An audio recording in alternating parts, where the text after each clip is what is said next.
Hello, and welcome to Book 75, Week 75, and this time it's going to be Shoot for the Moon by James Donovan. Now, this is the space race, an extraordinary voyage of Apollo 11. So this goes up to Apollo 11.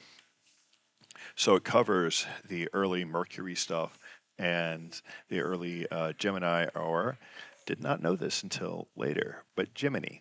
I don't know if my audience is aware of this, but Mercury was named Mercury, not because anything to do with the planet Mercury. It had to do with the god of messages, delivery, and things like that. And they thought that that was a good name for Mercury. And Mercury involved one human being at most, a lot of unmanned as well, but one human being who went up into low Earth orbit, not to high Earth orbit, and not into outer space, and not to the moon, just into low Earth orbit.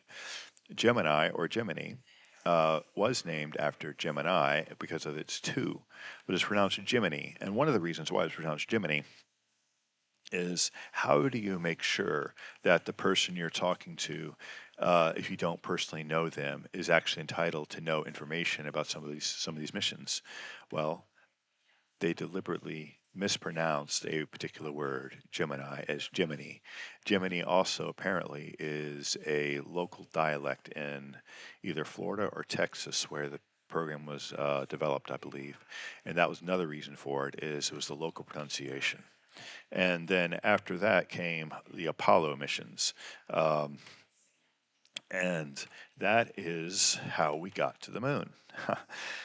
It starts, of course, as any good space story should begin, in 1957 with Sputnik. And Sputnik was, oh, how big was Sputnik? Sputnik was about the size of, oh, was there a picture here of it with somebody? No. There's Sputnik right there. That's Sputnik. Sputnik was about uh, the size of a beach ball, I guess, about beach ball size. Does it give it weighed 184 pounds and it says beach ball size, yeah, 184 pounds beach ball. That was the first thing that ever went into space made by human beings. Sputnik, done by the Soviet Union. And then this is Laika. Laika was a stray dog that the name Laika means barker or something like that, or but Laika, she was a very sweet animal, and she went up into space, and she was the first, one of the first life forms to go into space. She died very quickly after being up there. The Soviets really didn't do much protection at all, but she did get to space. And excuse me. From an American point of view, we send up monkeys and rats. The Soviets, following off the lead of one of the famous dog experiments, Pavlov, they focused on dogs, and dogs were their experimental animals. And so that's why they sent up Laika and other dogs into space. Um, humans, that's a nice slip. Americans sent um, animals into space too. This is Ham, one of the most celebrated chimps who ever went into space. Ham is an interesting example. He went into space and his spaceship all went wiggy and didn't do anything like it was supposed to do. But he was a champ. He soldiered through and did all of his training correctly, pushed all the buttons when he was supposed to push them, did everything he was supposed to do, and he came back safely and survived. So, and it's not because of America. This didn't happen until 61, and Leica was 1957. So you think 4 years, that's not much. 4 years at this time period in space technology was a lifetime. Now, where did all this stuff come from? Well, it came from Werner von Braun, or Werner Braun von. No, that's not him. Let's see. Here's Brown, or Braun. That's kind of sounds like Brown. He's that dude there in the middle. He was a German Nazi during World War II in the Piemonte. in northern Germany missile rounds where he was using the V2. And the V2 is the rocket that is mentioned in Gravity's Rainbow.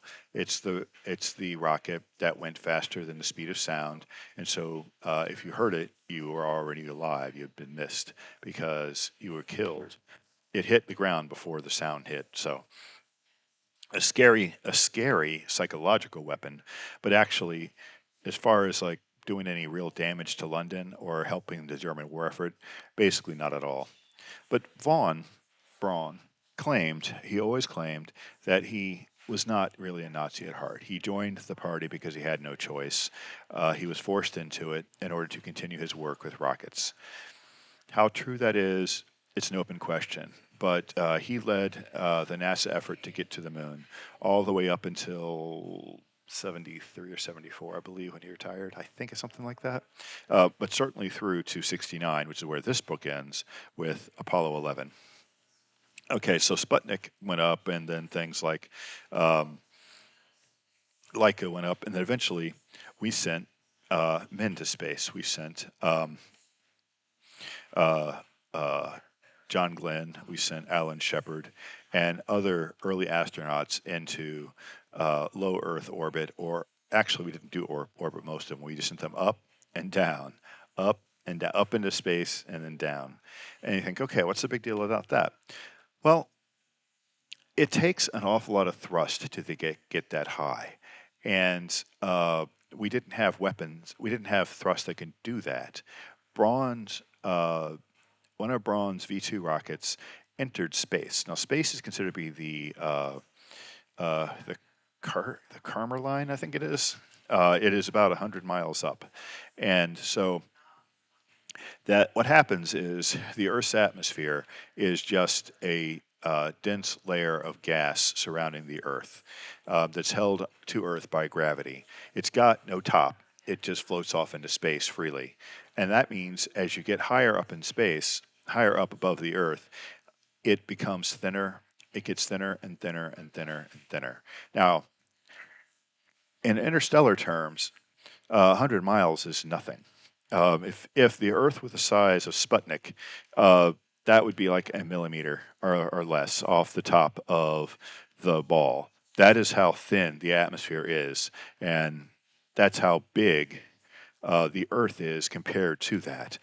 And the thing you have to realize here is that if you're like me, the vast majority of what you know about Earth is about um, 50 or 60 feet above the ground. I don't have reason to go much higher than that most of the time. And if you're like me, probably you don't either. Which means that in terms of the Earth being the size of Sputnik, we don't even register as a blip. Mount Everest would be invisible at that scale. The Mariana Trench would be invisible at that scale. We are as smooth as a billiard ball if we're the size of a billiard ball. We're as smooth as a bowling ball if we're the size of a bowling ball. That's how smooth the Earth actually is. So, in terms of going somewhere, we didn't go very far for that to be an achievement. Now, that's low Earth orbit. And then after that, there is space. And going past the Karmer line was the first thing we needed to do. Because the atmosphere gets thinner, there's no oxygen, and no oxygen means there's no burn. So you either have to bring your oxygen with you, or you have to quit accelerating at that point. Now, acceleration is a change in velocity on a vector. Velocity is just the speed you're going on a vector, and acceleration is the um, increase in speed or the decrease in speed. You can have negative acceleration as well. So you have to reach a certain level of acceleration to get out of the atmosphere. And you might notice if you watch a rocket, it doesn't just go like this right up into space. No, it goes like this. And why does it go like that? Well, what it's doing when it turns is it's going to catch an orbit. And what an orbit is it's high enough above the Earth that it's not in the atmosphere, and it's falling back to Earth. But as it falls, it keeps missing the Earth. Okay? And gravity pulls it around, and it keeps falling towards Earth. Okay, so it has to be going fast enough for that to happen. And it can get into a stable orbit where it no longer needs acceleration, that just its velocity will keep it in that. And when they send those rockets up into space, that is what they're aiming for. They're aiming to get it into an orbit. And once it gets into a stable orbit, then if they're going to go someplace else, they can time a thrust to get to the next point. And that's exactly what they learned to do. At first, they just sent things up and down, a big parabola. Okay. Then they sent things in orbit. Okay. And then they sent things in orbit and had other things catch up with it. And what they learned there is if you got two things in orbit, okay, this one and this one, okay, and you're trying to catch up with this one from this one, and you're up here, you think you have to go faster, right? If you go faster to catch up, what happens is you end up going like this. So to actually catch up, you have to go slower. And as you go slower, you go down. And that's how you catch up, by going slower. That sort of orbital mechanic is one of the things that they learn through trial and error in learning how to dock things. Now, why do they try to dock things? Well, there are only a couple different ways to get to the moon and back. One is a stage system, where you have a rocket that goes from here to here, and a rocket that goes from here to here, and a rocket that goes from here to here, etc. Okay, that was one way to do it. Well, that was going to be cumbersome and expensive to get that stuff out there in space to where the ship could get to it, dock, etc. Blah blah blah. Another way to do it would be build huge, massive thrusters. Okay, you have to carry every bit of fuel with you. And remember, you have to bring your oxygen if you're going to have anything to burn. And so that's exactly what it is. Liquid oxygen and liquid hydrogen are in two big tanks, and they are combined under pressure in order to create thrust. That's how the rocket goes through space. It brings the oxygen with it. And if you did that with those big, huge rockets, to get back off the moon again, because remember, the moon also has a gravity well. It's not as deep as the Earth's, but it has a gravity well. And so they have to have thrust to get off of the moon. Well, that's why they decided to do the third option, which is to have a multi-stage single rocket. So it would discard everything it didn't need, and then one piece of it would go all the way to the moon. And then a piece of that, it would go into orbit around the moon. And then a piece of that would break off and go down and land on the moon. That's the lander. And then the lander would come back up and dock with the spaceship again, and then it would thrust its way back to Earth. And that's exactly what they eventually did. They did. And that involved so many different calculations of momentum and thrust. And the computer that they used, your simplest calculator today has more memory than it did. It had just a ridiculously low amount of memory. In fact, one of the things that was a problem when they got to the moon, and the lander came off and was landing, it got overwhelmed by too much data and actually crashed. Uh, and they had to actually reboot it and stop doing some processes in order to land. Um, Otherwise, they would have had to land completely manually, and that would have been a mess. But they landed with some computer assistance because they rebooted it and turned off some of its processes. That's the only way they made it there and back. And what's amazing about the actual Apollo 11 mission is that was essentially the only thing that went wrong. They lifted up fine, they got into space fine, they did their orbit fine, they got out of orbit into their direction to Earth, the moon perfectly fine. They rotate, and the reason why they rotate is if they don't, because the way the sun beats down relentlessly from this direction there's nothing. So this side will get 600 degrees or more Fahrenheit hot, and this side will become almost as cold as absolute zero. And so there's one of the engineering challenges. How do you build something that can withstand that kind of heat on this side and this kind of cold on this side as it rotates? If they didn't rotate it, this side would have frozen up, or this side would have burned up, and they would have been lost. So they had to go into a roll the entire way. And exactly once on the way there, they had to do a course correction. They had in their specs 3 different times where they could have done a change, but they didn't need them. They only did one. And they got to the moon, And on the moon, as it turns out, there's only some orbits you can do. Remember the whole orbit thing? That depends upon a stable gravity. Well, one of the things they experimentally discovered in the early 60s was what's called a mascon, an MASCON.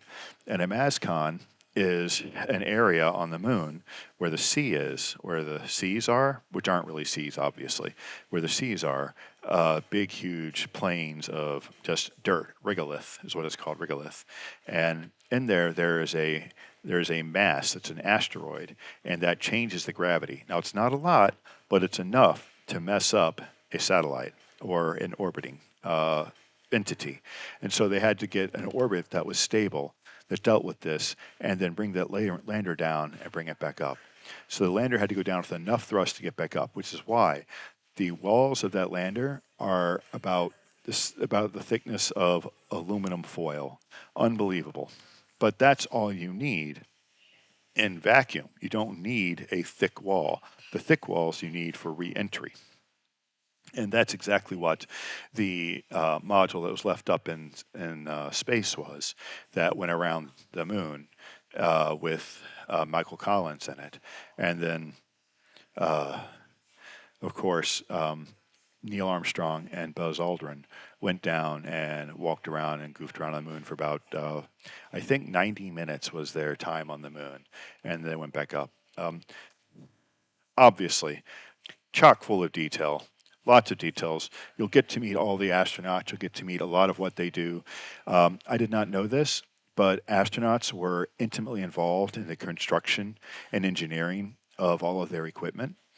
It was part of their job to train, but it's also part of their job to learn the ins and outs of every single piece of equipment, and also to help design them. So they were all fighter pilots, and so the joystick, it needed to be built the same way a joystick was built in their fighter pilots. Uh, um, Neil Armstrong, the first man to walk on the moon and the first man to guide a lunar lander to the moon, he used an Earth-based system that was built exactly like the moon lander. He used it so many times. He, he almost died on it one time. He got into it, had some kind of mechanical failure, and he had to eject out of it, and he was lucky. But that's what they did. They did everything so many times that every procedure they had to do was they could do it literally in their sleep. They could do it in the dark. They could do it in pain. They knew it inside and out, and that's how they did it. And an amazing book for all those details. It'll probably make you want to learn more. It has made me want to learn more, and I have a second space book coming up in a few weeks, which will be the Apollo missions. I have not started that book yet, but I will soon. And that book looks to be a very interesting sequel of sorts. So I do recommend it. I think it's a one good place to begin if you want to understand how we got to the moon and back. All right. Take care.